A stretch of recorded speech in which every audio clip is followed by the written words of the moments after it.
300 quilos de productes d'higiene i 48 litres de llet. Aquestes són les xifres aproximades del que s'ha recollit aquest dissabte durant la segona edició del Mouta per Rubí, que s'ha fet a la Rambla del Ferrocarril, una activitat organitzada per la SAF, Creu Roja, Comcau, Frater Nadal i Càritas, que ha tingut molt d'èxit. I és que l'objectiu d'aquestes associacions que formen part de la taula d'entitats del tercer sector era recollir productes de primera necessitat per a aquelles famílies del nostre municipi que pitjor ho estan passant. Doncs la jornada està anant molt bé, estem bastant contents, la gent està responent superbé, ha sigut una acollida bastant maca i bueno, de cara a la tarda esperem que també tinguem la mateixa acollida o millor que sigui que aquest matí.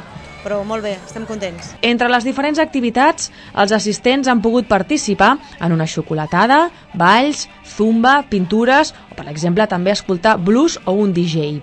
A més, la Creu Roja ha proposat un joc de taula sota el títol Una ciutat 10, que podria donar lloc a una aplicació per dispositius electrònics que fixaria un mapa dels serveis socials de la nostra ciutat.